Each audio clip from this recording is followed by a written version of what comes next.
ಒಂದು ಮರುಭೂಮಿ, ಧೂಳಿನಿಂದ ಕೂಡಿದ ರಸ್ತೆಗಳು. ಅಲ್ಲಿ ವೀರಪ್ಪ ಎಂಬ ಶ್ರೀಮಂತ ವ್ಯಾಪಾರಿ ವಾಸಿಸುತ್ತಿದ್ದ.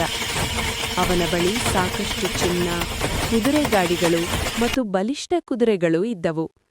ಆದರೆ ವೀರಪ್ಪನು ತುಂಬಾ ಕಠಿಣ ಹೃದಯವನೂ ಆಗಿದ್ದ. ಅವನಿಗೆ ಲಾಭವೇ ಮುಖ್ಯವಾಗಿತ್ತು. ಆದ್ದರಿಂದ ಉಪಯೋಗವಿಲ್ಲದ ವಸ್ತುವನ್ನು ಅವನು ವ್ಯರ್ಥವೆಂದು ಭಾವಿಸುತ್ತಿದ್ದನು.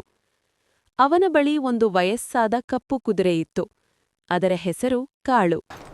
ವರ್ಷಗಳ ಕಾಲ ಕಾಳು ಮರುಭೂಮಿ, ಪರ್ವತಗಳು ಮತ್ತು ಮಳೆಯಲ್ಲೂ ವೀರಪ್ಪನ ಅಮೂಲ್ಯವಾದ ವಸ್ತುಗಳನ್ನು ಸಾಗಿಸುತ್ತಿತ್ತು.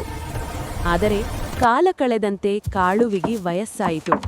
ನಿಧಾನವಾಗಿ ಅದರ ಕಣ್ಣು ಕಾಣಿಸದಂತಾಯಿತು. ಕಾಳು ಕುರುಡಾದ ನಂತರ ವೀರಪ್ಪನು ಅದನ್ನು ಕತ್ತಲೆ ಕೊಟ್ಟಿಗೆಗೆ ತಳ್ಳಿದ. ಅಲ್ಲಿ ಯಾರೂ ಕಾಳುವಿನ ಜೊತೆ ಮಾತಾಡಲಿಲ್ಲ, ಯಾರೂ ಅದನ್ನು ತಬ್ಬಲಿಲ್ಲ. ಕಾಳು ಮೌನದಲ್ಲಿ ಮರೆತು ಹೋಗಿತ್ತು. ಮಲ್ಲಪ್ಪ ಎಂಬ ಬಡ ಮರ ಕಡಿಯುವವನು ತನ್ನ ಹೆಂಡತಿ ಮತ್ತು 4 ಮಕ್ಕಳೊಂದಿಗೆ ಸಣ್ಣ ಗುಡಿಸಲಲ್ಲಿ ಬದುಕುತ್ತಿದ್ದ. ಪ್ರತಿದಿನ ದೂರದ ಬೆಟ್ಟಗಳಿಗೆ ಹೋಗಿ ಮರ ಕಡಿಯುತ್ತಾ ಅದನ್ನು ವೀರಪ್ಪನಿಗೆ ಮಾರುತ್ತಿದ್ದ. ವೀರಪ್ಪ ಯಾವಾಗಲೂ ಅವನನ್ನು ಅವಮಾನಿಸುತ್ತಿದ್ದ ಮತ್ತು ಕಡಿಮೆ ಹಣ ಕೊಡುತ್ತಿದ್ದ. ಒಂದು ದಿನ ಮಲ್ಲಪ್ಪ ವೀರಪ್ಪನ ಕೊಟ್ಟಿಗೆಯೊಳಗೆ ಹೋದನು. ಅಲ್ಲಿ ಚೆನ್ನಾಗಿ ಸಾಕಲ್ಪಟ್ಟ ಕುದುರೆಗಳನ್ನು ನೋಡುತ್ತಿದ್ದನು.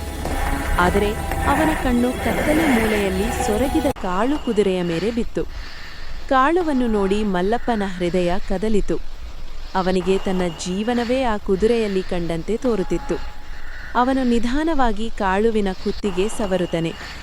ಕುದುರೆ ದೂರ ಸರಿಯದೆ ಪ್ರೀತಿಯನ್ನು ಅನುಭವಿಸಿತು. ಅದಿನ ರಾತ್ರಿ ಕೋಪಗೊಂಡ ವೀರಪ್ಪನು ಕಾಳುವನ್ನು ಮರುಭೂಮಿಯಲ್ಲಿ ಬಿಟ್ಟು ಬರಲು ಆಜ್ಞೆ ನೀಡಿದ. ಮುಂದಿನ ದಿನ ಮಲ್ಲಪ್ಪ ಮರ ಕಡಿಯಲು ಹೋಗಿದ್ದಾಗ ಅವನು ನರಳಾಟದ ಸದ್ದು ಕೇಳಿದನು. ಅವನು ಓಡಿ ಹೋಗಿ ನೋಡಿದಾಗ ಒಣಮರಕ್ಕೆ ಕಾಳು ಕುದುರೆಯನ್ನು ಕಟ್ಟಿರುವುದು ಕಂಡಿತು. ತಕ್ಷಣ ಮಲ್ಲಪ್ಪ ಅದಕ್ಕೆ ನೀರು ಕೊಟ್ಟು ಮತ್ತು ಅದನ್ನು ಬಿಡಿಸಿ ನಂತರ ಮನೆಗೆ ಕರೆತಂದನು. ಜನರು ಅದನ್ನು ನೋಡಿ ನಕ್ಕರು ಮತ್ತು ಕುರುಡ ಕುದುರೆ ಏಕೆ ಎಂದು ಹಾಸ್ಯ ಮಾಡಿದರೂ ಅವನು ಯಾರ ಮಾತನ್ನೂ ಕೇಳಲಿಲ್ಲ. ಅವನಿಗೆ ನಂಬಿಕೆಯಿತ್ತು, ದೇವರು ಅದ್ಭುತಗಳನ್ನು ತಿರಸ್ಕೃತ ವಸ್ತುಗಳಲ್ಲಿ ಅಡಗಿಸಿಟ್ಟಿರುತ್ತಾನೆ. ನಂತರ ಒಂದು ಬೆಳಗ್ಗೆ ಕಾಳು ಮಲ್ಲಪ್ಪನನ್ನು ಮರುಭೂಮಿಯಲ್ಲಿ ಕರೆದುಕೊಂಡು ಹೋಗಿ ಒಂದು ಕಲ್ಲಿನ ಬಳಿ ನಿಂತಿತು. ಅಲ್ಲಿ ತೋಡಿದಾಗ ಮಲ್ಲಪ್ಪನು 2 ಚೀಲ ಚಿನ್ನವನ್ನು ಕಂಡನು.